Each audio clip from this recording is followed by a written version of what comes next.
Hotep, hey, this is Michael Imhotep, founder of the African History Network, host of the African History Network show. I'm a talk show host, researcher, lecturer, writer, and historian. It is Tuesday, February 23rd, 2021, and we are live. Hope everybody's doing well today. So I wanted to come on and give you an update on the online course that I teach, Ancient Kemet, the Moors, and the Maafa, Understanding the Transatlantic Slave Trade, what they didn't teach you in school, and do an overview, do a preview of the class. So it meets on Tuesdays, 8 p.m. to 10 p.m. Eastern Standard Time. And some of you are registered for it, and some more of you have been asking questions about it. And we deal with thousands of years of history in the online course, and we deal with what led up to the transatlantic slave trade taking place, and we deal with the transatlantic slave trade also.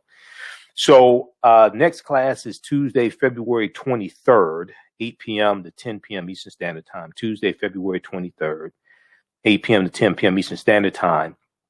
And my guest speaker is going to be Dr. David Imhotep, author of the book, The First Americans Were Africans, Documented Evidence. Okay. So I do a PowerPoint presentation in the course. We have video clips, book references, and we deal with thousands of years of history. We deal with ancient Kemet, ancient Egypt, the Nile Valley region of Africa. We deal with the 800-year occupation of Europe by the Africans known as the Moors.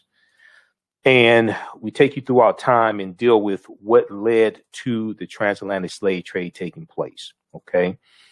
All right. So I had Dr. David Imhotep on my radio show on Sunday, February 21st. And some of you all heard that. And that's the show is archived at our Facebook fan page, The African History Network, The African History Network on Facebook, and our YouTube channel, Michael Imhotep, Imhotep. So we posted the information here. We'll post a link here. You can register for the online course. And it is, we do the classes live. You can ask questions during the class. And then all the classes are archived, so you can go back and watch it over and over again. Okay. It's regularly $130. It's on sale $80. We just posted the link here so you can register for it. As soon as you register, you can start watching last week's class. Last week, we had Sister Nubia Wardford as our guest speaker, who is a cultural anthropologist. She's a cultural anthropologist, and we dealt with the origins of ancient Kush and the queens of antiquity. Okay. All right. So I'm going to switch over to the PowerPoint presentation here. Just a second here. It's freezing up here, so just give me a minute. How's everybody doing? Then also you can register. This is an 8-week online course, and you can also register per class. We're going to make it available. You can register per class, and for each class it'll be $15 if you want to register per class. But you can watch from around the world, and you can watch these sessions over and over again as well. They'll be archived. Okay, just a second here. Okay, so let's go to the PowerPoint presentation, because I do a PowerPoint presentation in the class also. All right, and this online course evolved out of a 4-hour lecture that I did that was about 7 years of research. Okay, so let's pull this up here. All right, so this is, I did a lecture back in 2014 called Understanding the Transatlantic Slave Trade, where they didn't teach in school. It's actually about a 4.5-hour lecture. And it's about 7 years of research compiled. And then this online course evolved out of that. So Dr. David Imhotep, author of the book, The First Americans Were Africans, Documented Evidence, will be our guest speaker in our online class Tuesday, February 23rd. Okay. Today. And we'll post this link here once again also, since I had to refresh the screen. So, and I'm going to give you an overview of some things that we deal with in general in the online course. Okay. All right. Now, one of the reasons why this type of information is so important You've heard me talk about the study from the Southern Poverty Law Center called Teaching Hard History American Slavery, Teaching Hard History American Slavery. And here's the study right here. This is about a 56-page study that documents how the history of slavery is being incorrectly taught in schools all across the country. Okay. It documents how the history of slavery is being incorrectly taught in schools all across the country. And they did a survey of 1,000 high school seniors. I'm going to show you some of the information that they found out in the study. They did a survey of 1,000 high school seniors, and they found out just how little they actually know about slavery, the history of slavery, and this ties into the history of this country. Okay, so I first found out about this study in 2018. It came out right about February 2018 for African American History Month. Also, what I'm going to do is I'm going to give you some background information on African American History Month, founded by Dr. Carter G. Woodson in February 1926. That was the first Negro History Week, which became African American History Month. So I'm going to give you some background information on that, since this is the month of February, and a lot of people are asking, what am I going to do for February, since I haven't been traveling, since I haven't been speaking out of town. So I'm doing my online course. So the last time I taught this course was 2019. So a lot of new information has come out, just like the discovery that came out last week about the ancient beer factory found in Egypt that dates back about 5,000 years ago. So there's so much new information that's come out since the last time I taught this class. All right. Okay, so let's post this here. So there was this article from theatlantic.com that came out, and this is how I found out about this study. And it's called, "What Are Kids Really Learning About Slavery? What are kids really learning about slavery?" A new report finds that the topic is mistaught and often sentimentalized, and students are alarmingly misinformed as a result. Students are alarmingly misinformed as a result. So it talks about this new report from the Southern Poverty Law Center, and they did a survey of 1,000 high school students. They also did a survey of 1,700 social studies teachers across the country, 1,000 high school seniors across the country, and 1,700 social studies teachers. And the group also reviewed 10 commonly used U.S. history textbooks and examined 15 sets of state standards to assess what students know about educators teaching, what publishers include in these textbooks, and what standards require vis-a-vis slavery, teaching about the history of slavery. So they found out that only 8% of high school seniors surveyed, could identify slavery as the central cause of the Civil War. Only 8% of high school seniors surveyed. Fewer than 1/3 of high school seniors surveyed, or 32%, correctly named the 13th Amendment as the formal end of the U.S. Civil War. They thought it was the Emancipation Proclamation, which did not end the U.S. Civil War. It took a constitutional, which did not end slavery, I should say. It took a constitutional amendment to end slavery. Okay. So 35% thought it was the Emancipation Proclamation, and fewer than half, or only 46%, identified the Middle Passage as the transport of enslaved Africans across the Atlantic Ocean to North America. So if you read this full article, "What Kids Are Really Learning About Slavery," from theatlantic.com, February 1st, 2018. This gives you some background information, and it shows why this study is so important. And I use this study as one of the sources in the online course. This is why this study is so important. And you can download it. I downloaded it and took it to the printer, got it printed up. It's called Teaching Hard History American Slavery. Teaching Hard History American Slavery, from the Southern Poverty Law Center. All right, so let's continue here. And then we see that we see an impact on our children learning their history, and an increase in their self-esteem and how they do in school. there's a correlation between that as well. So this was a study from this was an article from the root.com. I'm not a big fan of the Root, but every now and then they do have some good articles. New study finds that positive feelings about Blackness improve academic performance for Black girls. Positive feelings about Blackness improve academic performance for Black girls. So oftentimes people ask me, why is this type of information important? Why is it important for us to learn our history? Why is African American History Month important? And I'm going to give you some background history on African American History Month or Black History Month, and we'll talk a little bit about Dr. Carter G. Woodson as well. So everybody share this broadcast on your social media platforms. Invite your friends to tune in also. But they don't ask the question, why is it important for white people to learn their history? Why is it important for Asians to understand their history, and the Chinese and the Japanese and Koreans? Why is it important for them to understand their history? They don't ask that question. Now, believing that Black is beautiful, an important mantra of self-acceptance and self-love, could pay major dividends in school, a new study finds.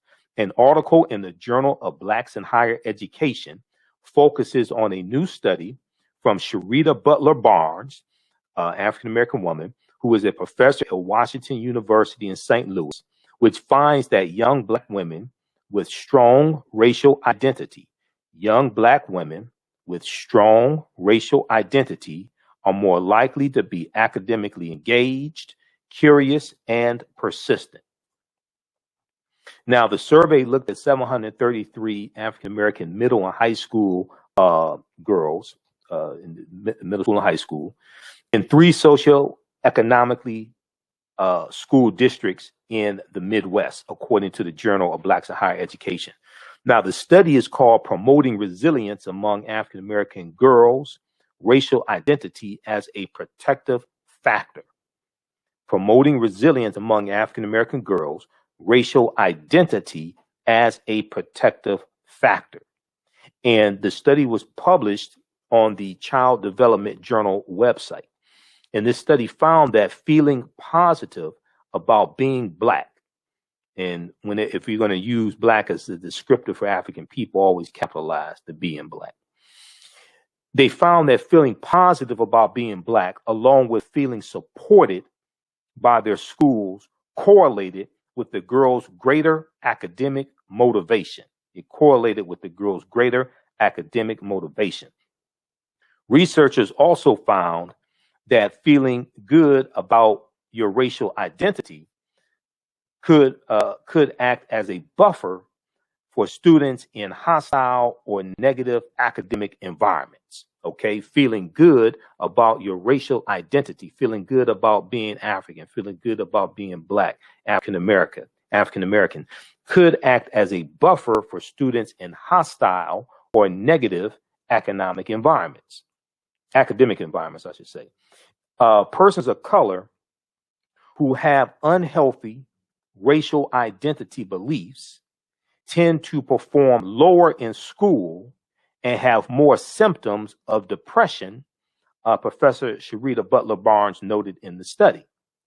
We found that feeling positive about being Black and feeling support and belonging at school may be especially important for African American girls' classroom engagement and curiosity.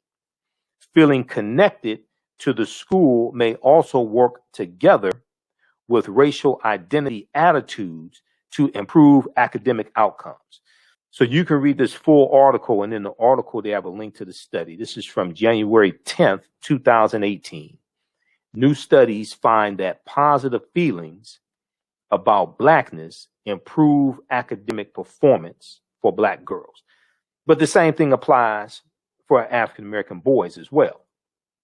Okay, if we go look at this article here from blackamericaweb.com from June 14th, 2012, that deals with a study that came out back in 2012, a new, precise, and exhaustive year-long study finds that watching television regularly distorts and ultimately destroys the self-esteem of young Black males, who often find themselves comparing one another to the characters they view on air, on TV, leaving them feeling trapped and as if there are, quote, very few positive life paths they can aspire to.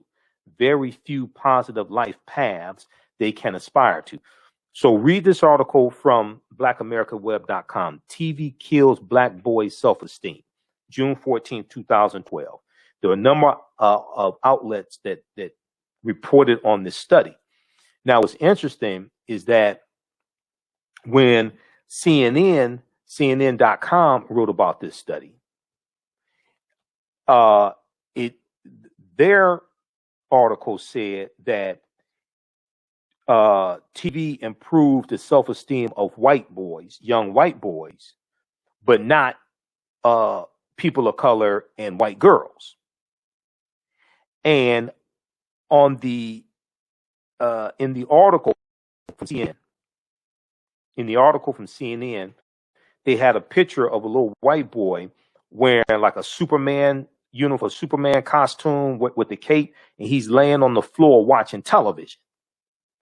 Because when you read this study, it talks about how it's only young white males who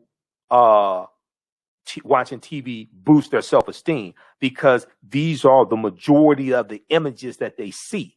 And they see themselves being doctors and lawyers and see themselves being judges and scientists and saving the world and different things like that.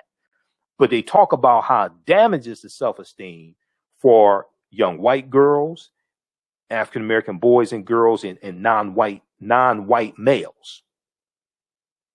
So then you look at studies that deal with how African Americans watch a disproportionate amount of television than other racial groups and other ethnic groups. So this is why African American History Month is so important. This is why this type of information is so important. Okay. All right, let's continue here. How's everybody doing? Share this broadcast on your social media platform. So I'm doing an overview of the online course that I teach called Ancient Kemet, the Moors, and the Maafa, Understanding the Transatlantic Slave Trade, what they didn't teach you in school. This is a 8-week, 16-hour online course that I teach. We deal with thousands of years of history. And our Tuesday, February 23rd class, our guest speaker is going to be Dr. David Imhotep, author of the book, The First Americans Were Africans, Documented Evidence. Okay. And we'll show some slides, and we'll deal with thousands of years of our history. And he was my guest on my radio show Sunday night. Okay. You can register for this online course. As soon as you register, you can start watching last week's class. Last week, our guest speaker was cultural anthropologist, Sister Nubia Wardford. And then there's some bonus content as well. Okay, so we posted the link here. It's also at our website, AfricanHistoryNetwork.com, AfricanHistoryNetwork.com, right on the homepage of our website. You can register there. Also, you can watch from around the world. We do the class live on Tuesdays, 8 p.m. to 10 p.m. Eastern Standard Time. And then the session is, they're all archived, so you can go back and watch it over and over again. You can ask questions in class through the live chat. I do a PowerPoint presentation. We have book references, video clips. It's about 50 articles that I reference, etc. Okay. All right, let's continue here. So that's just a little background information of the impact that this type of information has on children, and children grow up to be adults, hopefully. So then this study right here, this came out in 2013, late 2012, early 2013. Black teens with racial pride do better in school. Black teens with racial pride do better in school. AfricanGlobe.net had this article. African-American teenagers perform better academically when their parents instill in them a sense of racial pride. African-American teenagers perform better academically when their parents instill in them a sense of racial pride. Now, wait till you see who conducted this study. This was a joint study between the University of Pittsburgh and Harvard University. This came out in late 2012. This was a joint study between the University of Pittsburgh and Harvard University. Go research this. This study shows that when parents use racial socialization, such as talking to their children or engaging in activities that promote feelings of racial knowledge, pride, and connection, feelings of racial knowledge, pride, and connection, like going to Kwanzaa events, going to African American History Month celebrations, going to lectures dealing with African history, African American history, all different types of things like that. Okay, when parents use racial socialization, such as talking to their children or engaging in activities that promote feelings of racial knowledge, pride, and connection, it offsets racial discrimination's potentially negative impact on students' academic development. All right, so check out that article also. All right, so here's an overview of some of the things that we deal with in the online course, the 8-week, 16-hour online course, Ancient Kemet, the Moors, and the Maafa, understanding the transatlantic slave trade, what they didn't teach you in school. Okay, Jerome, you just came in late. At the beginning, I said I'm going to deal with Dr. Carter G. Woodson and the history of African American History Month. So you're late. All right. So here's some of the things that we deal with in the online course. And once again, like I said, we deal with thousands of years of history. Over 50,000 years of history that we deal with, because we're going to have Dr. David Imhotep speaking today at today's class. What was the transatlantic slave trade? What were some of the events that led up to the transatlantic slave trade starting? What role did Christopher Columbus play? When did Africans first come to the U.S. as slaves? Did Africans sell themselves into slavery? Were African people in America before the slave trade? Yes, we were. We were here for tens of thousands of years. This was our land stolen from us. And if you saw the interview that I did Sunday, February 21st show, in other interviews, I dealt with this numerous times also.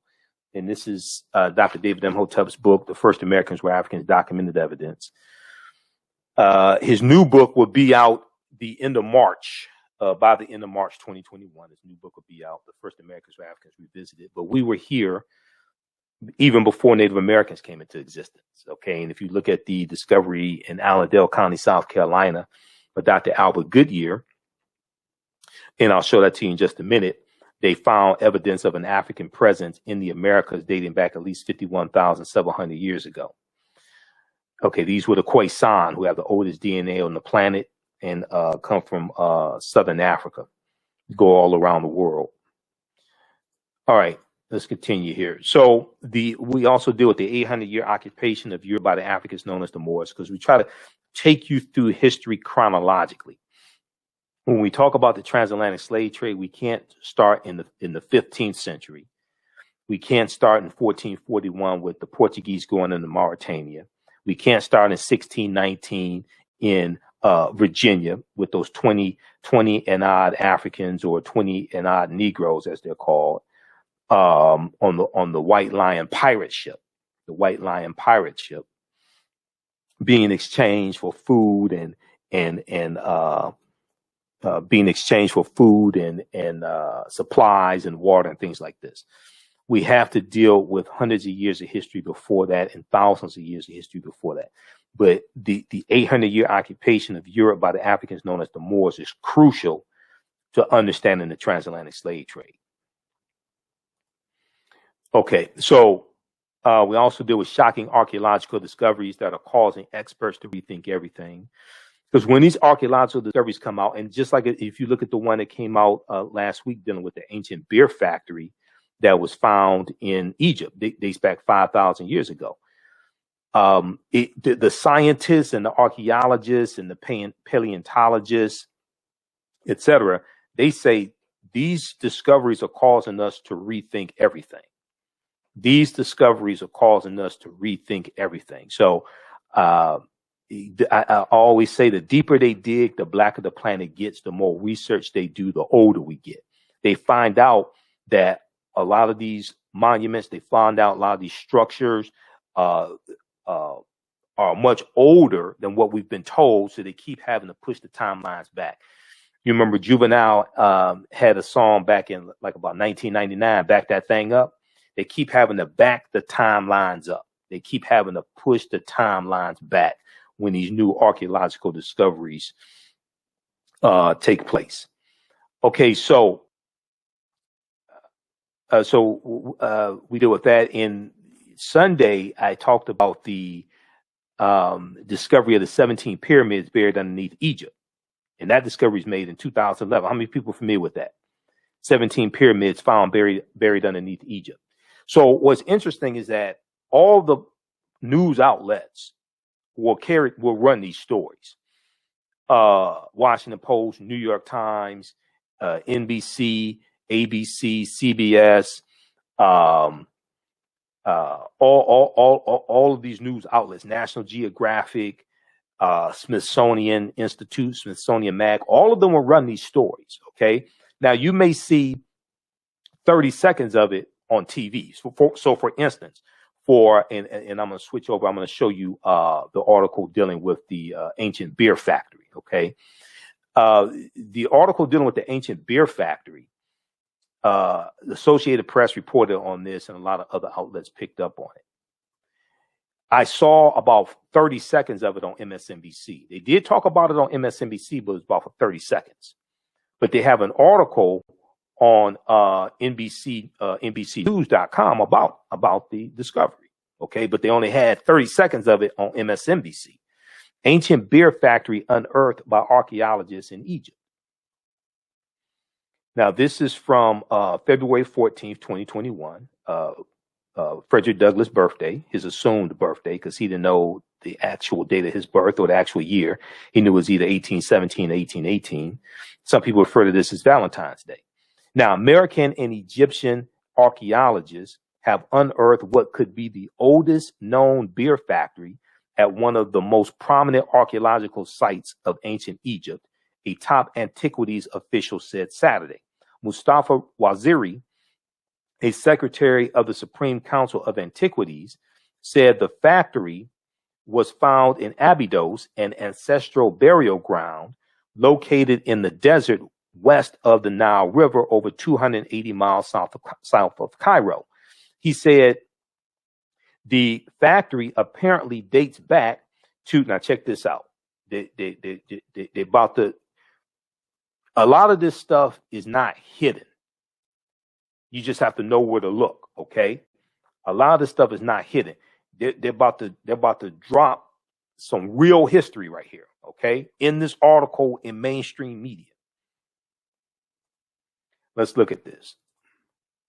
He said the factory apparently dates back to the region of King Narmer, who is widely known for his unification of ancient Egypt, unifying Upper and Lower Kemet, Upper and Lower Egypt, at the beginning of the first dynastic period between 3150 BC and 2613 BC. Okay. And they have a little video here as well. It's 38 seconds. Archaeologists found 8 huge units. Each is about 65 feet long and 8 feet wide. Okay. The joint mission is co-chaired by Dr. Matthew Adams of the Institute of Fine Arts, okay, and Deborah Vishak, assistant professor of ancient Egyptian art history and archaeology at Princeton University. Okay, so when you study these, when you look at these Ivy League schools, Princeton, Harvard, things like this, see, they have professors there that are studying ancient Egypt. Okay, and doing archaeology in ancient Egypt, or archaeology dealing with ancient Egypt. Now, Adams said the factory was apparently built in the area to provide royal rituals with beer, given that archaeologists found evidences showing the use of beer in sacrificial rites of ancient Egyptians. Now, they will also use beer for medicinal purposes as well. Okay, let me skip down. Okay, now let's look at this right here. Now, they put this in a mainstream news article with this vast cemeteries, and temples from the earliest times of ancient Egypt. Abydos was known for monuments honoring Osiris, ancient Egypt's god of the underworld, and the deity responsible for judging souls in the afterlife. Okay, so you're talking about Osiris, the Greeks called him Osiris, the father of Heru, okay, and the husband of Aset, and you're talking about the first Holy Trinity. So they're dealing with this, and you're dealing with the afterlife, and then this ties into the judgment scene. Okay, that famous scene, the judgment scene, where they're where they are weighing the heart of someone who has died against the feather of Ma'at. Okay, they put this is in the article from Associated Press as reported by NBC News. So let's go back to this here, because all this is tied together. And one of the things that I do in the class is we take articles that we see in the news and tie that into history and tie that into ancient history, because it's all right there. A lot of this stuff is not hidden. You just have to know where to look for it. Okay, so let me show you something. How's everybody doing? Okay, those just tuning in once again, I'm Michael Imhotep, founder of the African History Network, host of the African History Network show, talk show host, researcher, lecturer, writer, and historian. I'm doing an overview of an 8-week, 16-hour online course that I teach. I'm doing a preview called Ancient Kemet, the Moors, and the Maafa, Understanding the Transatlantic Slave Trade, what they didn't teach you in school. Ancient Kemet, the Moors, and the Maafa, Understanding the Transatlantic Slave Trade, what they didn't teach you in school. Okay, you can register for it at our website, AfricanHistoryNetwork.com, and we just posted a link here. And we do thousands of years of history. All the sessions, we do them live on Tuesdays, 8 p.m. to 10 p.m. Eastern Standard Time. But they're also archived, so you can go back and watch them over and over again as well. Okay, let me show you something here. With Ancient Kemet. Bam, here we go. So what they talked about in the article from NBC News ties right into this. The first Holy Trinity. Now, what I say may go outside the circumference of some people's awareness. Just because you never heard it before or disagree with it or don't like it does not mean it's not true. It just means you have to do some research to understand what I'm talking about. So we take you throughout history. This ties into African spirituality as well. And it's going to be African spirituality. They're going to take fragments from the periphery of African spirituality to form Christianity, Islam, and Judaism. But we see Aset, who the Greeks called Isis.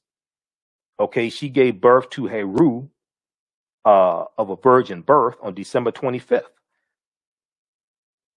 And you're going to have this story told over and over and over again, adapted to various people's cultures. So when you read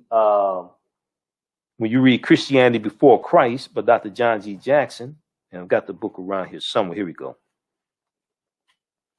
When you read Christianity Before Christ by Dr. John G. Jackson, okay, and then also this one right here, because when I was doing my research to really study the deep history of Christmas and the pre-Christian winter solstice festivals that was celebrated, of the festival of Saturnalia, when you deal with the Yule, the festival of Yule, and a festival of Mithra amongst the Persians and things like this.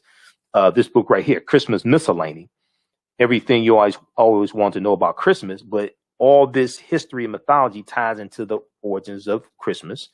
And then you read Christianity Before Christ by Dr. John G. Jackson, which deals with how a lot of these stories are from ancient Kemet, ancient Egypt, from Mesopotamia, Sumer, and told over and over and over again, adapted to various people's cultures. And they deal with, in this one here, I think he deals with like about 27 crucified saviors. Okay. These stories told, adapted to various people's cultures and told over and over again. But we see that from this story here of the first Holy Trinity, Asar, Aset, and Heru, who the Greeks called Osiris, Isis, and Horus, we see that we get the statue of Aset with the baby Heru, and we see that not Disney, DC Comics creates the character, the superhero or superheroine of Isis. And I still have comic books. I still have my Captain Marvel and Isis comic books from the 70s. And then there was a TV show, a Saturday morning TV show in the 70s called The Secrets of Isis. And in this TV show, they had this white woman who got her powers from ancient Egypt, because when you watch the beginning of the show, they start talking about ancient Kemetic deities, and they talk about Hathor, things like this. They talk about the Neteru, and they say that she got her powers from ancient Egypt. Okay, she can fly. She has all these superpowers, and they show symbols from ancient Egypt, but they don't tell you that the ancient Egyptians were African people. They just lead you to believe they were white. And you have this white woman that has powers from ancient Egypt. So the ancient Egyptians must have been white. Okay. We won't tell them that they weren't white. We'll just let them believe whatever they want to believe and keep showing these images. But this picture right here, this is from the official box set of the DVD box set of the complete series, The Secrets of Isis. And a few years ago, they had this series on Hulu, the streaming service Hulu, and I watched some of them. And I hadn't seen it in like years and years ago. I hadn't seen it in years. And I'm going through it. I'm looking at this. I'm like, whoa. I said, they put this right in the cartoon. I mean, not the cartoon. They put this right in the Saturday morning TV show. And we didn't know they were talking about us and our ancestors in African culture. So it's hidden in plain sight. It's not like, it's right in front of you. You just have to know what it is that you're looking at. We have to become history detectives and be able to decode the symbols. Okay. So one of the things I use, now you don't have to buy any of these books to follow along in the class. I use these as reference, but I use a symbols encyclopedia also. Okay. This is Signs and Symbols, an illustrated guide to their origins and meanings. Because the symbols tie into history, tie into culture, that gives you a better understanding of people's history and culture, understanding their symbols. Okay. And on the front is Africa. Okay. You have a pyramid. You have this right here from the Metal Netter. You got the Eye of Heru from the Metal Netter. All this is Africa on the front. Okay. Then on the back, then you open it to the first page. Now I got this from Barnes and Noble. So this wasn't, I ain't have to climb to the top of Mount Kenya, Mount Kilimanjaro. You know, I ain't have to climb to the top of that to get this book. I bought this from Barnes and Nobles, a white-owned bookstore. It was just, they just had it there. It was like $10. They just had it there. You know, you would think the Klan would be around it, blocking it, trying to block you from getting it, and you know, a bunch of white supremacists were trying to hide it and things like that. No, it's just there. Had a sticker on it, $10. I said, I need this. I'm gonna get this one. You know, walked out. Nobody tackled me. Right? They weren't trying to keep the information away from me. So you see this on the front. Then you open it. The first page, I got this August 2011. The first page is Africa, is ancient Africa. That's Heru. from the Holy Trinity of Asar, Aset, and Heru. That's right on the first page. Heru. Ancient Kemet. So then you look at the back, is ancient Africa on the back, and then right in the middle is an Ankh. The African symbol for the African key of life, the African symbol for eternal life. The Ankh. It's right on the back. Africa on the front, on the back, first page. This is right there in plain sight. So there are a number of different symbols encyclopedias you can get, or symbols dictionaries. Okay, this is one that I use. There's some other ones that are good. I'm not saying this is the only one. This is by Covenant. This is by Covent Garden Books. Covent Garden Books. This is called Signs and Symbols, an illustrated guide to their origins and meanings. Signs and Symbols, an illustrated guide to their origins and meanings. It's a full color. It's full color. This was only like $10. Okay. It's full. They tell you, so they give you background information on about 2,000 different symbols from all around the world. So this is dealing with Celtic and Nordic deities. Okay. So you get something like this. So then you can start better understanding a lot of this information. All right. How's everybody doing? How y'all like this type of information? Okay. We got Chris, we got Kelly. All right. So our class meets Tuesdays, 8 p.m. to 10 p.m. Eastern Standard Time. Sometimes we go over. This is the first class we went a little over, but they're all archived. You can watch live. They're all archived. You can go back and watch them over and over again. So our Tuesday, February 23rd class, Dr. David Imhotep, author of the book, The First Americans with Africans Documented Evidence, will be our guest speaker. And you can register at our website, AfricanHistoryNetwork.com. It's regularly $130. It's on sale $80. And there's bonus content that you can watch also. We just posted the link here as well. Now, you can use this for your children if you want to. I would say it's PG-13 because we're dealing with the transatlantic slave trade, because we're dealing with war, we're dealing with slavery. I'm not vulgar. I don't do a lot of cursing, if any cursing. I may cuss out a slave master once, but it's not vulgar. It's not crazy. I would say it's PG-13. Okay. Oh, maybe 12 years old. All right. But it's very informative and it's visual as well. Okay. Kelly said, I love learning about signs and symbols. Okay. Like you said, it's right there in plain sight. Yeah, it is. It's right there. It's right there in plain sight. You just have to know what you're looking at.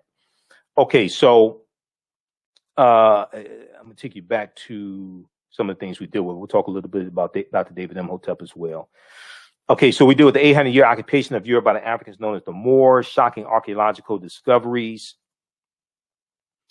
We'll talk about the insurance companies. Understanding the insurance companies and the role the insurance companies played on insuring not just slave ships, but also Africans on plantations here in the U.S. especially. Okay, and we know you had a insurance company called the Nautilus Life Insurance Company, which started in about 1845.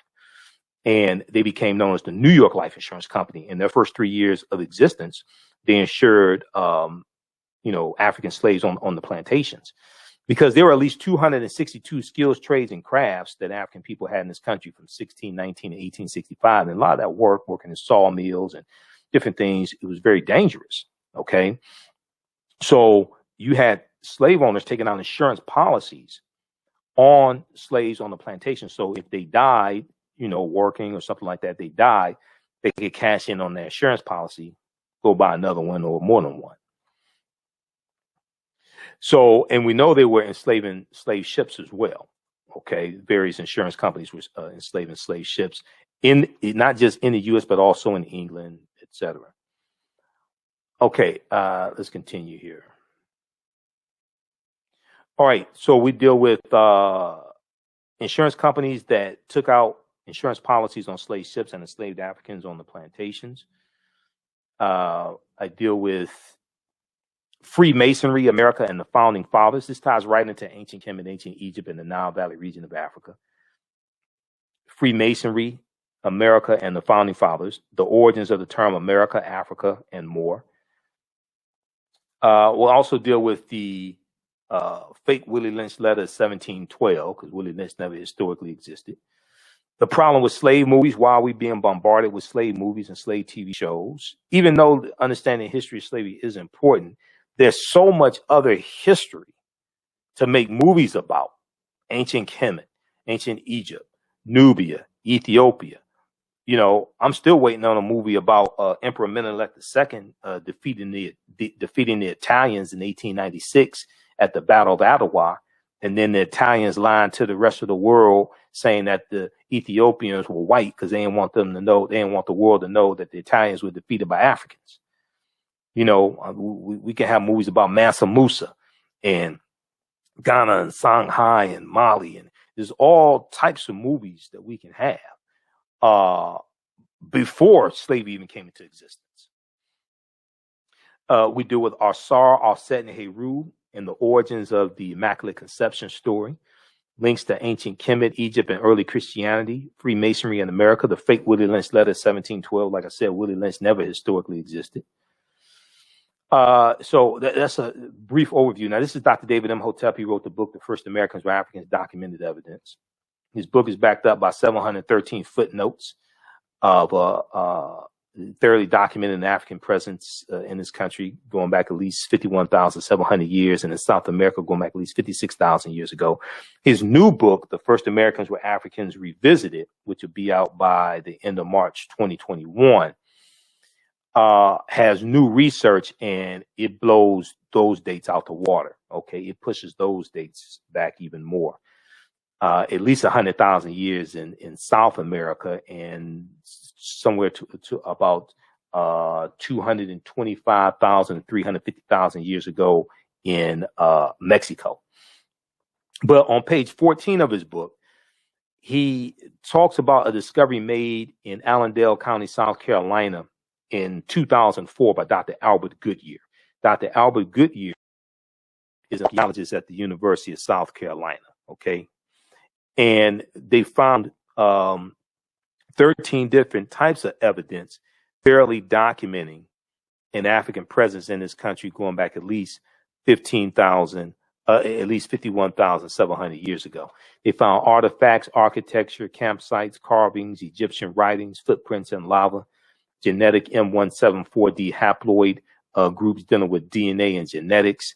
They found linguistics, paintings, skulls, skeletons, structures, and tools. 13 different types of evidence barely documenting an African presence in this country going back at least 51,700 years ago.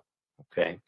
Now, if we continue here, you can read this article for yourself. This came out in 2004. Okay, 17 years ago. November 18th, 2004, from ScienceDaily.com. ScienceDaily.com is a scientific website. They have scientific discoveries there, articles about them, etc. So they have this article named New Evidence Puts Man in North America 50,000 Years Ago. New evidence puts man in North America 50,000 years ago. And this deals with Dr. Albert Goodyear's discovery. So here's a picture of Dr. Albert Goodyear. He's a white archaeologist, okay? And this is a summary of the article. It says radiocarbon tests of carbonized plant remains where artifacts were unearthed last May along the Savannah River in Allendale County by University of South Carolina archaeologist Dr. Albert Goodyear indicate that the sediments containing these artifacts are at least 50,000 years old, meaning that humans inhabited North America long before the last ice age,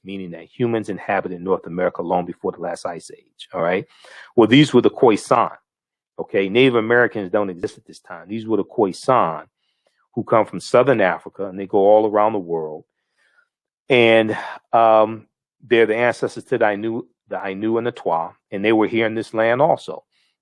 Now, one of the things that I do also in the class, I make the connection between the movie Black Panther and this ancient history. And we did this in last week's class, because I did extensive research on the movie Black Panther, all right? And these were two books, and some of you have seen some of the lectures I've done dealing with the film Black Panther. I deal with what the word Wakanda means. Wakanda is an ancient word. Wakanda, we find the word Wakanda in the Native American languages, the Omaha Ponca language and the Sioux Indian language, and it means possesses secret powers.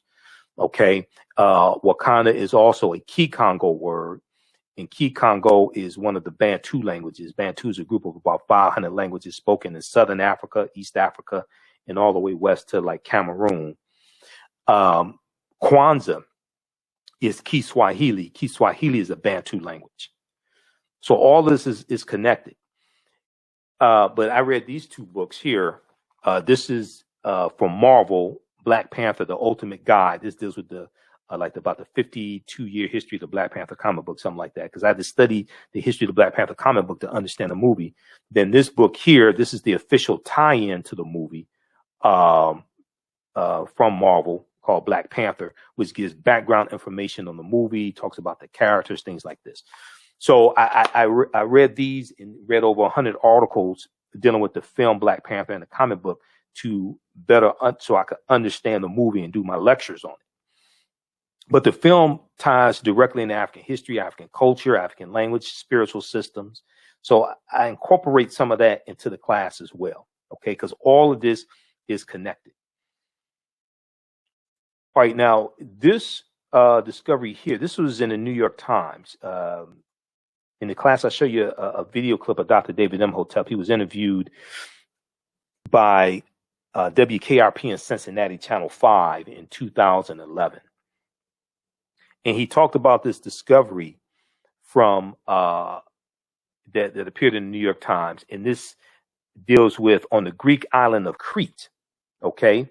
On the Greek island of Crete over 2 summers. And the name of this article is called On Crete, New Evidence of Very Ancient Mariners. On Crete, New Evidence of Very Ancient Mariners. This is from the New York Times. This is from February 15th, 2010, okay? And it says that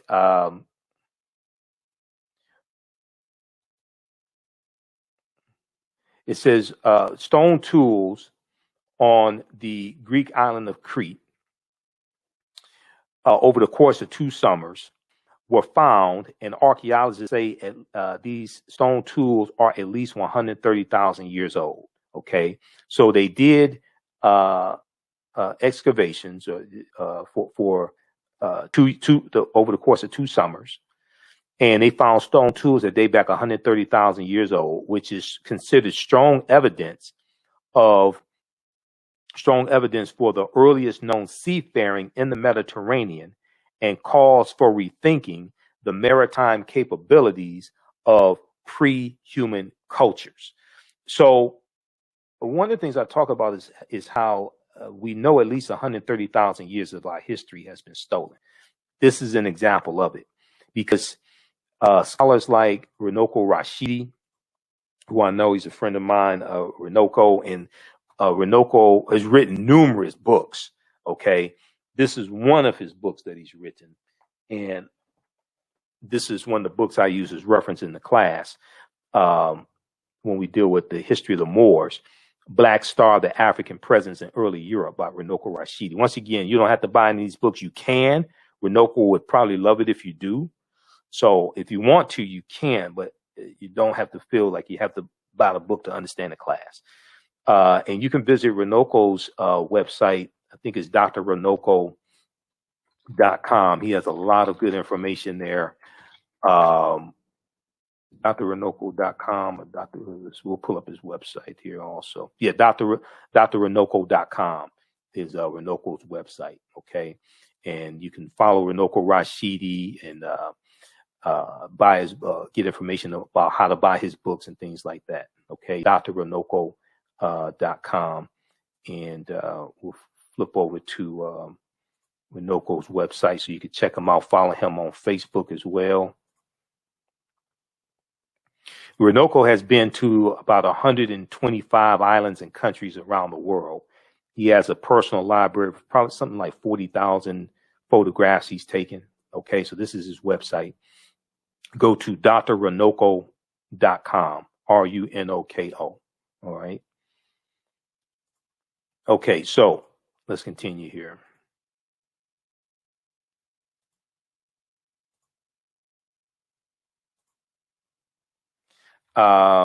Let's see, do I have the right one? Okay, yeah, we've got the right one. So with this discovery here, we know at least 130,000 years of our history has been stolen as well. And this is a discovery that shows that also. So they said this Crete has been an island for more than 5 million years, meaning that the tool makers must have arrived by boat. Must have arrived by boat. So this seems to push the history of Mediterranean voyaging back more than 100,000 years, specialists in Stone Age archaeology say. Previous artifact discoveries had shown people reaching Cyprus, a few other Greek islands, and possibly Sardinia no earlier than 10,000 to 12,000 years ago. So this is causing them to have to rethink everything. So they have to come to the realization that the Africans were sailing over 100,000 years prior to what they thought. We had the technology, we were sailing, we were circumnavigating the globe 100,000 years earlier than the experts thought. Okay, the deeper they dig, the blacker the planet gets, the more research they do, the older we get. They keep having to back that thing up. They keep having to back the timelines up. All right, let's continue. Okay, so we deal with, the Druids, and so this is deep because this ties into a whole period of history with the Greeks and the Roman soldiers going into Ireland, and it deals with a period of time when Ireland is a colony of the Roman Empire. This is in 4th and 5th century AD, and this ties into a British slave named Patrick, who was sent into Ireland to convert the Irish to Christianity. Okay, Pope Celestine the First in 392. I think it was 392 AD, sends a British slave named Patrick into Ireland to convert the Irish to Catholicism. Okay, but at this point in time, you don't have. I'm sorry, 432. 432. I'm thinking something else. 392 AD. 432 AD, Pope Celestine I sends a British slave named Patrick into Ireland to convert the Irish to Catholicism, and you have the Druids there. The Druids are these priests who are dealing with a watered down version of the teachings coming out of ancient Kemet, out of ancient Egypt. And this causes what they're teaching causes a conflict with the Christian church. Now, at this point in time, contrary to popular belief, because this is 432 AD, this is after the First Council of Nicaea in 325 AD, which is like the first of about 21 ecumenical councils between 325 AD and 1870 that shaped the way Christianity is practiced, believed, what is taught, etc. At this point in time, the Catholic Church does not exist. This is the Eastern Orthodox Church. The Catholic Church does not come into existence until mid-11th century AD, right around 1052, something like that. Because I have a book on Catholic history in the other room. There was what book was I about to show you? I don't remember. Okay, it'll come to me. But anyway, the book on Irish history. So what happened was some years ago, I think about 2012, 2013, I was doing a lecture on the history of St. Patrick's Day. So I had to study some Irish history to understand St. Patrick and history of St. Patrick's Day. So I read this book, the Everything Irish History and Heritage book. This is one of the sources. The Everything History and Irish Heritage book by Amy Hackney, Blackwell, and Ryan Hackney. So this gives a good overview of Irish history and the chronology of Irish history, so you can better understand things. And Ireland used to be a colony of the Roman Empire. Then we know Ireland is going to become a colony of England around 12th century AD also. Okay, but Patrick he goes in and kills thousands of Druids on behalf of the Christian church. He was a mass murderer. Patrick was a mass murderer on behalf of the Christian church. So we deal with this in the class, and Browder talks about this in Nile Valley Contributions to Civilization. Okay, which is a fantastic book. A lot of people have this book on your shelf, Nile Valley Contributions to Civilization by Tony Browder. This is one of the sources in the book. I'm going to show you some stuff here that's going to blow your mind. Okay. So if you haven't read this in a few years, I've read it twice. I'm going to go back through and read it again because we're coming up to that section of the class. I'm going to go through and read this again. This one here, and this is another book from Browder that I use. Egypt on the Potomac. Okay. Egypt on the Potomac. And that book is here somewhere. Because I've got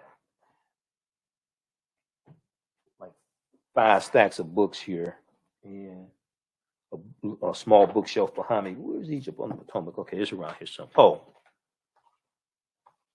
I'm still trying to figure out where I put stuff because after one of my radio shows last week, I spent some hours trying to clean up the office.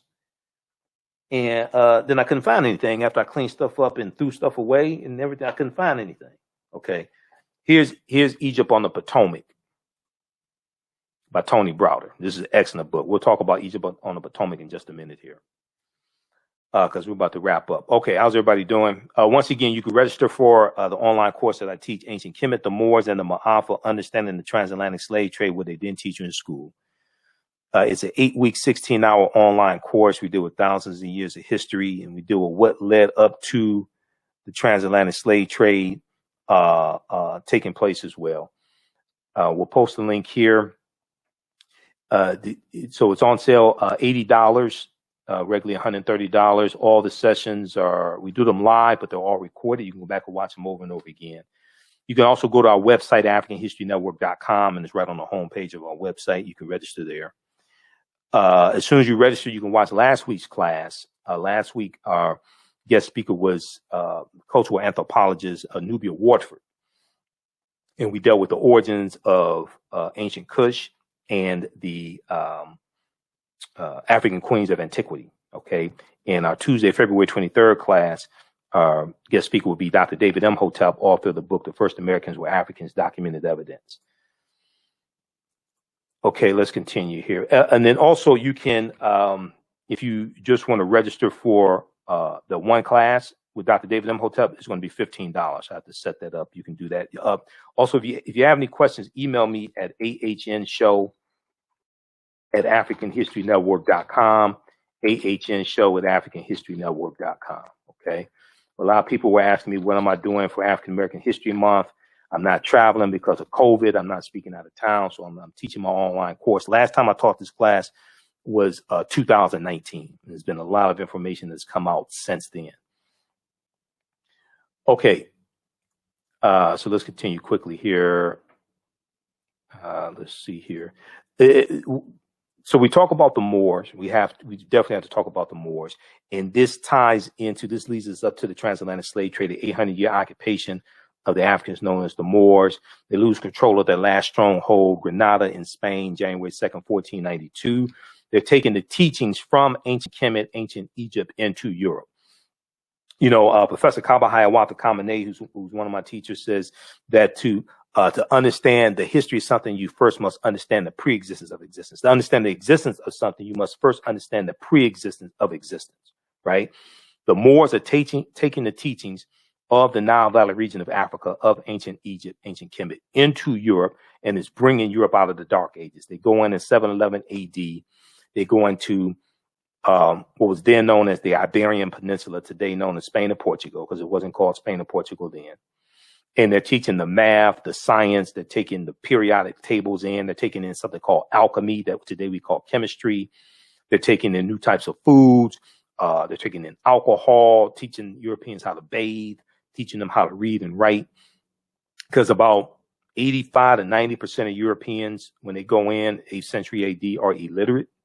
Okay, you had kings and queens who were illiterate, who couldn't read and write.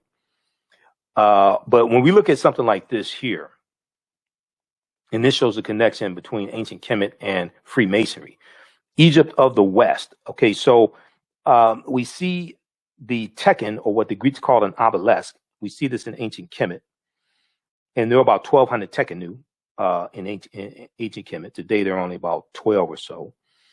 But that's the Washington Monument. The Washington Monument is an obelisk or a tekken. It's a symbol of resurrection that comes from the mythology of Asar, Aset, and Heru, who the Greeks called Osiris, Isis, and Horus, and we see this in Freemasonry, okay? Because the Moors are taking these teachings into Europe, they're teaching this to the Europeans, and this is going to form the foundation of Freemasonry. A watered down version of what they're teaching is going to, form the foundation of Freemasonry. We know that they're going to teach this to a group that's going to be called the Knights Templar. They're founded in 1118 AD during the Second Crusades, also known as the Poor Knights of Christ, who become known as the Knights Templar. They become very, very powerful. And then October 13th, 1307, in France, you're going to have a group that's rounded up, and they're going to be disbanded. They're going to be rounded up and tortured and disbanded. And this was said to be the day that the knowledge stopped. This was said to be the day that the knowledge stopped. It was on a Friday. This is one of the reasons why Friday, the 13th, is said to be an unlucky number. It's not the only reason. It's one of the reasons. So this ties into frigatriskaidekaphobia, which is the fear of the number 13. So this is something we talk about in the class, because that then ties into the Knights Templar, which ties into the history of the Moors. So when this word that I had here, when we were talking about the Druids, frigatriskaidekaphobia, that's the fear of the number, that's the fear of Friday the 13th. And Frigga or Freya or Freya was the wife of Odin. Odin in Nordic mythology, and Odin the father of Thor. And when you study the origins of the days of the week, and we'll talk about this in the class, when you study the origins of the days of the week, they tie into, some of them tie into Nordic mythology. And Friday is named after Freya. It was Freya's day or Freya's day, who was the wife of Odin. Okay, so all of this stuff is connected. Different cultures are connected, histories are connected. So you have to understand the chronology of history. So the days of the week that we use today, like Thursday was called Thor's Day, Thor, Thor, the god of thunder, who's a copy of Shango from Ifa, which is the spiritual system practiced amongst the Yoruba, like in Nigeria. All this is connected. This is why you have to understand the chronology of history. All of this is connected. So we see Thor and the Avengers movies from Marvel, things like this. That's who Thursday is named after. All right. Yeah, you have to study the etymology of words. Okay, look up these words in the dictionary. You can go to Merriam-Webster online, look at these words in the dictionary, and study the etymology of words. Okay, so when we look at Freemasonry, the word Mason is derived from the Latin words mass and sun. Mason means child of light and expresses the desire to pursue light, which is a metaphor for the sun, which symbolizes knowledge. The term child of light, or sons and daughters of light was first used to identify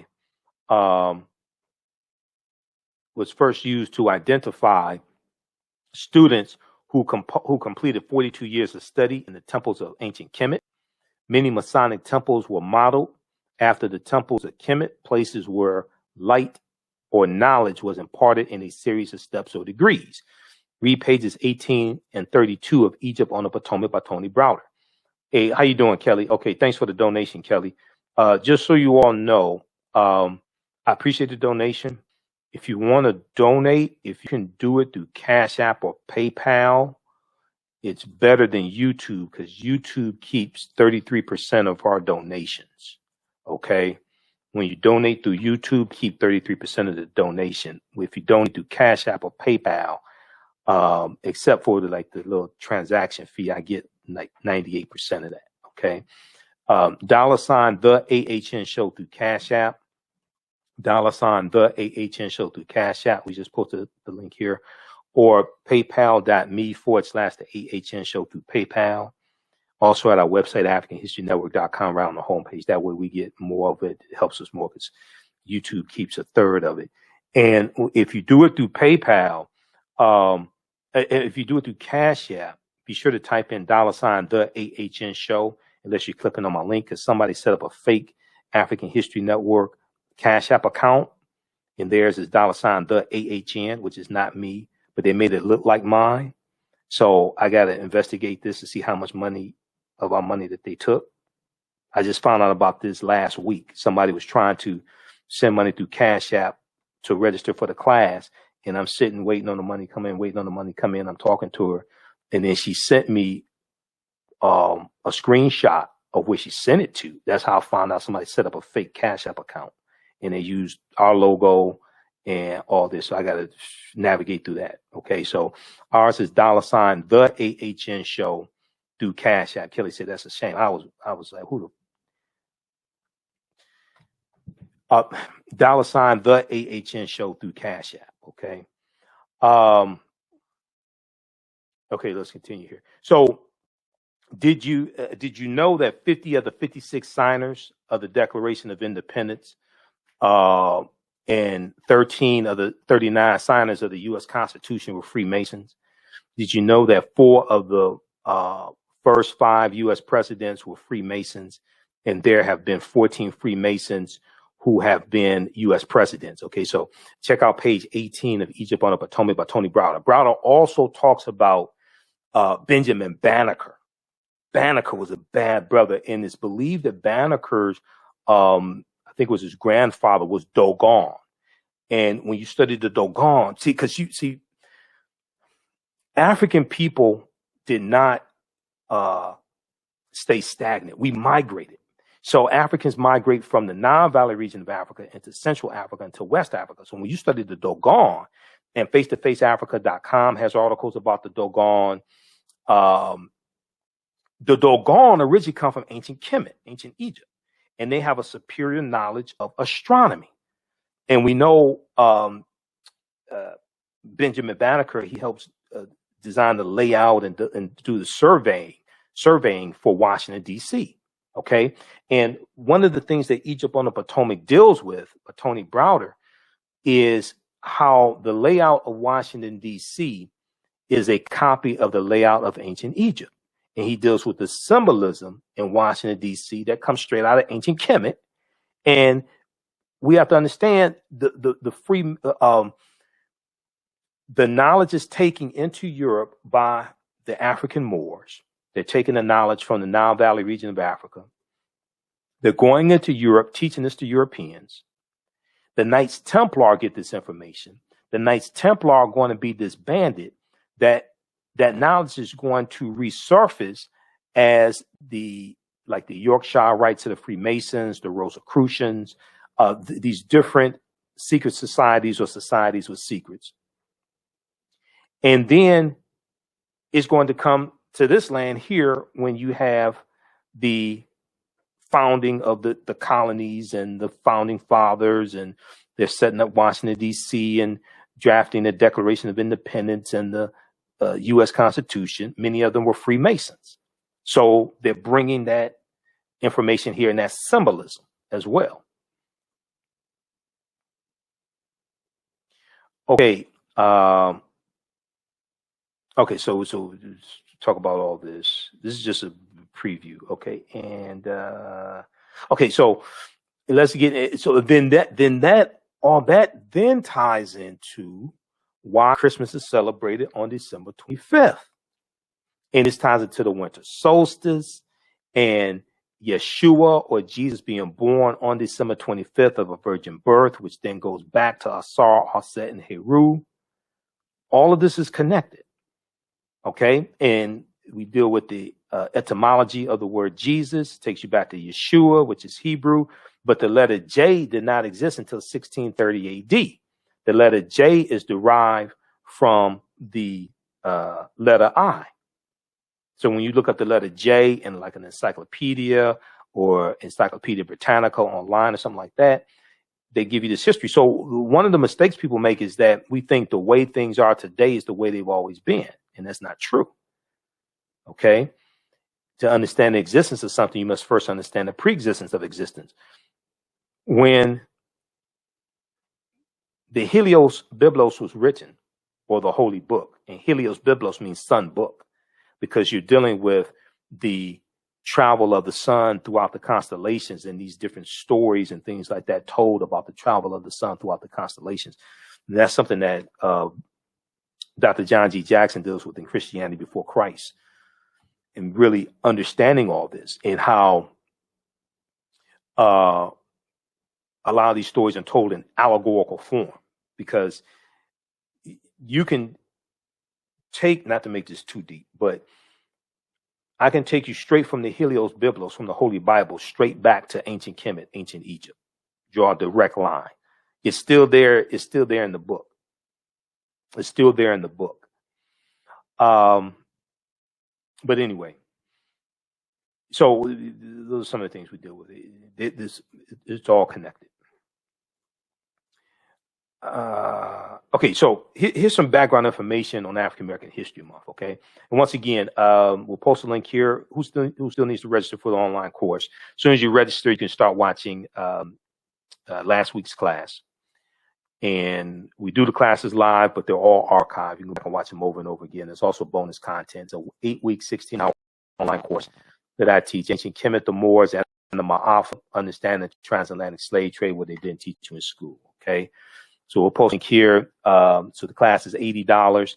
If you want to just register for this one class, Tuesday, February 23rd class, that class is $15. It's archived. You'll be able to go back and watch it over and over again.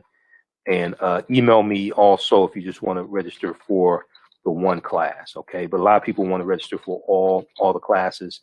And there's bonus content, and you can watch last week's class as soon as you register for the full course. So if we look at some background information on Dr. Carter G. Woodson, and I've studied Dr. Woodson a lot. I read Dr. Payroll Dagbovie's book on Dr. Carter G. Woodson. And I do presentations dealing with the origins of African American History Month also. Okay. And where's Woodson's book? Dagbovie's book. It was right here. Oh, yeah, right here. This is an excellent book dealing with Dr. Carter G. Woodson. Carter G. Woodson in Washington, D.C., the father of Black history. Dr. Carter G. Woodson in Washington, D.C., the father of Black history. Okay. And Dagbovie is a history professor at Michigan State University. But here's some background information.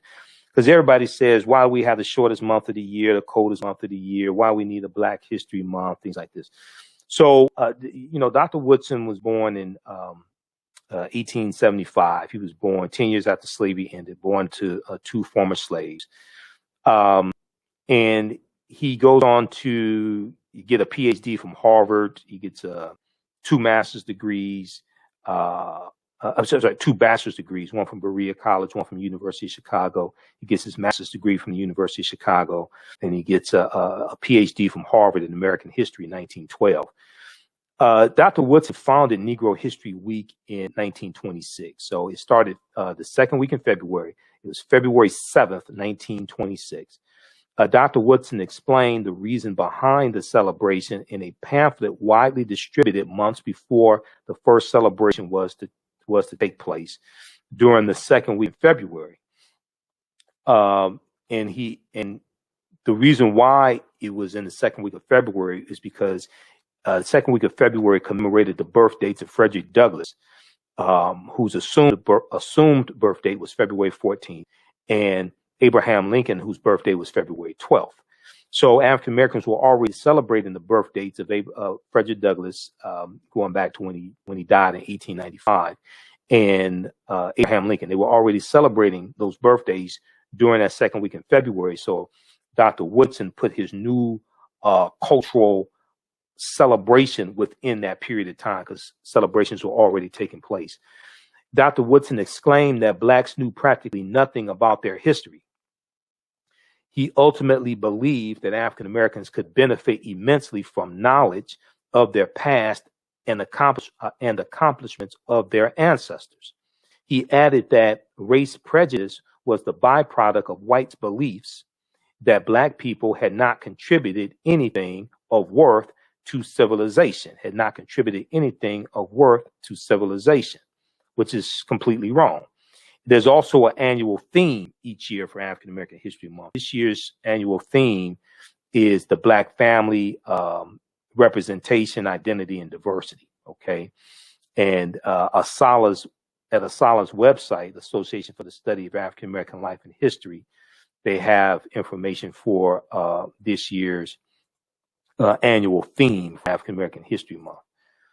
Okay, so Dr. Woodson argued that if the historical record was set straight, and if hold on, what did I just do?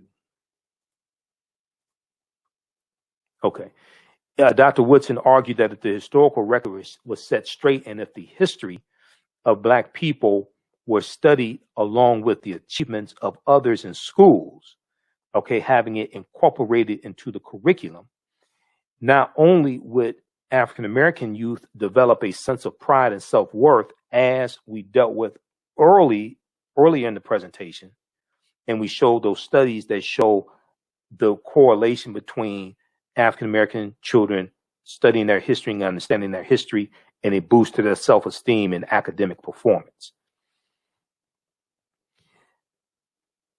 The history of Black people was studied along with the achievements of others in schools. Not only would Black youth develop a sense of pride and self-worth, but racism would also be abolished.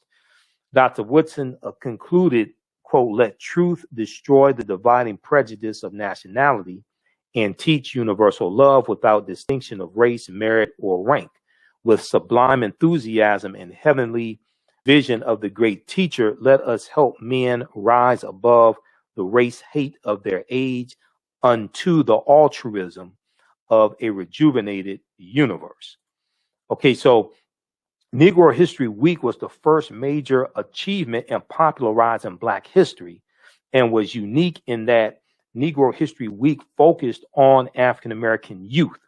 Dr. Woodson realized that the miseducation of African Americans began in their homes, in their communities, and in their elementary schools. Dr. Woodson's vision of Negro History Week was optimistic, strategic, and long-term. Optimistic, strategic, and long-term. He wanted this modest week-long celebration to serve as a stepping stone toward the gradual introduction of Black history into the curricula of all levels of the U.S. educational system. Because Dr. Woodson said that the history of African Americans had to be taught in every school across the country, not just the schools we went to, not just the schools where we had African American principals or African American teachers. He said our history had to be taught in every school across the country, because that influences what people know about you, influences what they think about you. What they think about you influences how they treat you.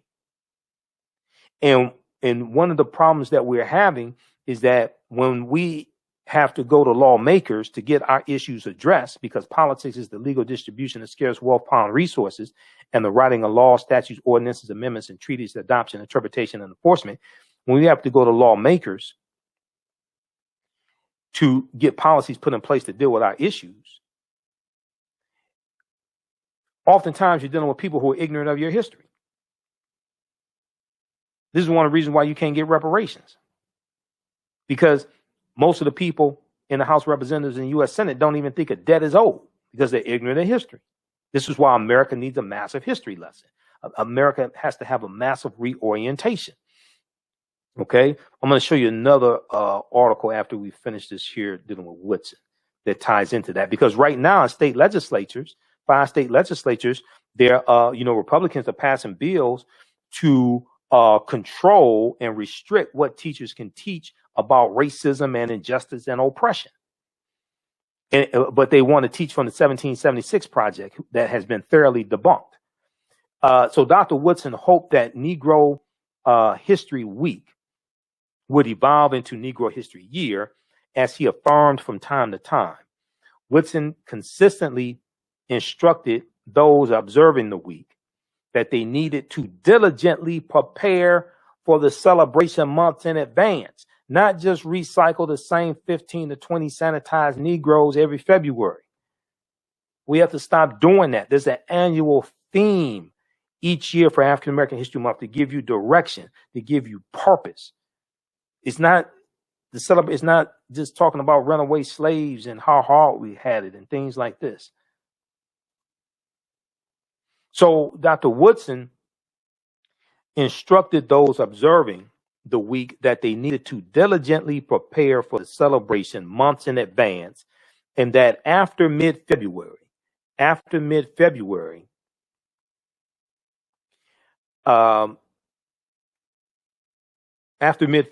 they needed to continue acknowledging the role of African descendants in world history. So it wasn't just studying the accomplishments and achievements of African people in this country. We're talking about around the world, and understanding the African diaspora.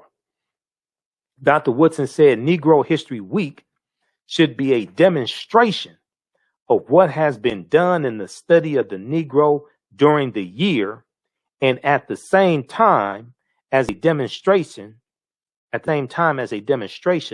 of greater things to be accomplished. This is what Woodson instructed school teachers. He said a subject which receives attention 1 week out of the 36 will not mean much to anyone. Because so many of us have African American History Month backwards. We think this is the only time of the year we're supposed to teach our history or study our history, something like that. And Dr. Woodson was telling school teachers, no, you're supposed to teach this year round. Negro History Week, that 1 week in February, second week in February, that's a time for students to show and demonstrate what they have been studying all year. We know his most famous book, he wrote numerous books. His most famous book was The Miseducation of the Negro, came out in 1933. As I said before, I've seen very few pictures of Dr. Woodson actually smiling. He may have a quarter smile or a half smile, but a real big smile, I've seen very few pictures of Dr. Woodson actually smiling. All right, and we know Dr. Francis Quest Wilson and Nellie Fuller taught us if you do not understand European white supremacy and racism, what it is and how it works, everything else that you think that you understand will totally confuse you. Okay, so I want to show these last two articles here for the sake of time. If we look here, let's see, let's go to Asala's website, asala.org, asalh.org, asala.org. So on their website, they have information dealing, if you go to annual themes, they have information dealing with the annual theme for African American History Month. And they have information dealing with the annual themes going back to 1928. So this year's annual theme for Black History Month, African American History Month, is the Black family, representation, identity, and diversity. Okay, and then they give a write-up, an explanation of that, break that down, and you can shape events and panel discussions and presentations throughout the year based upon this information right here. You can also, they have a printable PDF that you can download as well. Okay, so this is the annual theme. 2019, it was dealing with the year of return, 2019. It was Black migrations. 1619 to 2019. The 2020 annual theme was African Americans and the vote, because 2020 was the sesquicentennial or 150th anniversary of the 15th Amendment, which guaranteed the right to vote for African American men. Okay, lastly, let's look at this article here. This is from newsone.com, and this ties into what I was talking about. The state legislature is trying to control what's being taught in school dealing with history.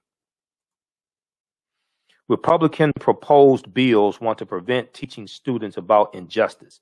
Bills in several states want to limit teaching about racism and oppression adopting the framing of the debunked 1776 Commission report. This article is from February 5th, 2021. Okay. What the heck is this? Okay, so check out this article here. They talk about the now disbanded 1776 Commission report. The now disbanded 1776 Commission report, and Republican lawmakers in several states are moving forward with legislation that would implement similar efforts. Bills proposed in Arkansas, Iowa, and Mississippi prevent the use of the 1619 Project from the New York Times as part of teaching the legacy of slavery. The Arkansas legislature is considering 2 bills that would limit racial justice in the curriculum. House Bill 1231 would prevent schools from using the 1619 Project as part of the curriculum. House Bill 1218 goes a step further by preventing lessons that promote the overthrow of the U.S. government, division between certain groups of people, or social justice for certain groups, including race, gender, political affiliation, and class. Okay, so read this article here from news1.com. Republican proposed bills want to prevent teaching students about injustice. There's also one from USA Today that I've talked about on my show. Let's see, there's one from USA Today, slavery history. What's the name of this one here? Republican state lawmakers want to punish schools that teach the 1619 Project. This is from February 10th, 2021. Republican state lawmakers want to punish schools that teach the 1619 Project. So this ties into the one from news1.com. Lawmakers in several state houses this year want to stop lesson plans that focus on the centrality of slavery to American history as presented in the New York Times 1619 Project, previewing new battles in states over control of civics education.